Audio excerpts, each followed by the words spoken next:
groupe CRCE. Merci, Monsieur le Président. Monsieur le ministre, mes chers collègues, je voudrais vous faire part de mes inquiétudes quant au sentiment d'abandon ressenti dans le monde rural, délaissé au profit des métropoles.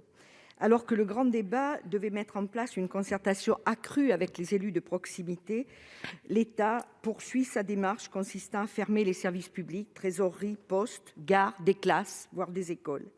Ces mesures successives ont mis en danger notre France rurale, dans laquelle se battent nos agriculteurs, confrontés à la baisse insupportable de leurs revenus, tandis que les PME de proximité tentent de résister. Les collectivités territoriales, dont les finances et l'autonomie fiscale ont été malmenées, ont pour elles, de leur côté, du mal à répondre aux besoins de la population comme elles le souhaiteraient. Et la santé reste au cœur de nos préoccupations. Dans mon département de la Dordogne, nous comptons 8,3 médecins pour 10 000 habitants, une densité inférieure à la moyenne régionale et nationale. Ces médecins, il faut le savoir, sont pour la plupart en milieu ou en fin de carrière. 35% d'entre eux ont 60 ans ou plus. Cette désertification médicale a fortement atténué l'attractivité des territoires ruraux.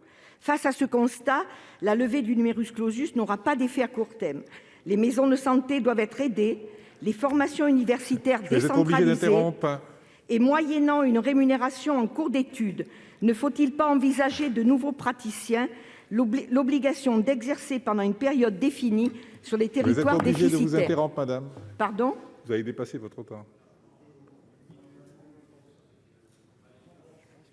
Ah non. Je ne comprends pas, j'avais pas 2 minutes, c'est fini. Monsieur le ministre. C'est bien ce que je me disais. J'ai pas eu 2 minutes. Il y a eu un problème de chronomètre. Oh, pardon, une seconde. J'ai pas eu 2 minutes. Oui, excusez-nous, madame, oui. C'est une erreur de notre part, excusez-nous. Ah, mais il me semblait bien. Alors, qu'est-ce que je fais? Je recommence? Continuez. Non, je recommence pas?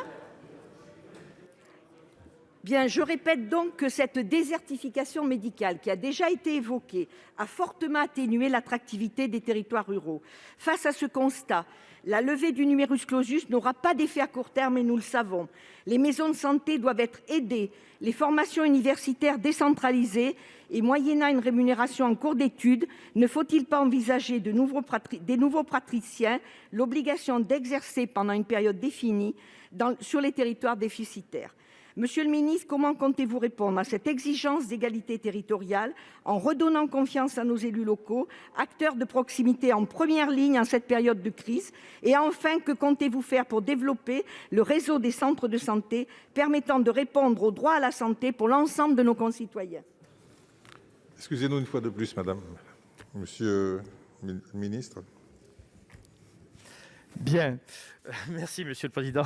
Bien, Madame, Messieurs les sénateurs, Madame la sénatrice, je vais compléter la réponse que je donnais au sénateur Dantec, puisqu'il est assez difficile de parler de ce sujet en 2 minutes, tronqué ou pas tronqué d'ailleurs. Mais bon, mais en tout état de cause, je parlais des mesures de l'agenda rural, je parlais du déploiement des internes en priorité dans les zones rurales. C'est effectivement une véritable question, qui est la question de l'encadrement adapté par des médecins référents, qui est particulièrement pertinente.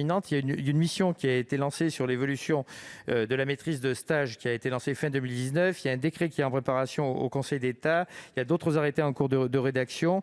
Le recrutement de nouveaux maîtres de stage est prévu déjà pour la rentrée de septembre 2021.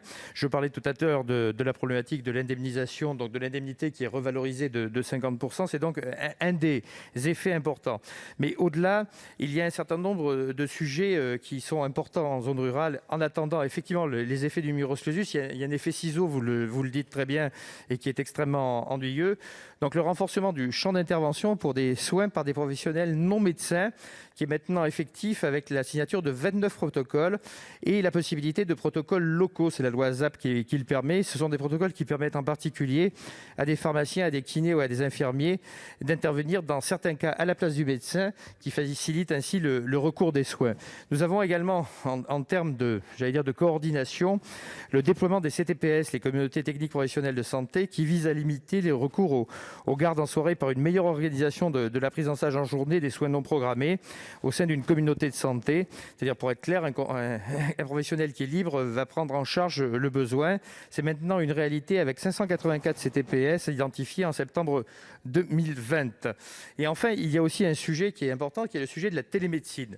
La télémédecine, c'est quelque chose... Vous savez, les téléconsultations, elles sont désormais remboursées à 100% sous réserve de quelques conditions, c'est-à-dire de respecter le parcours de santé, c'est-à-dire qu'on ne passe pas son temps en visio avec des médecins qu'on ne connaît pas forcément.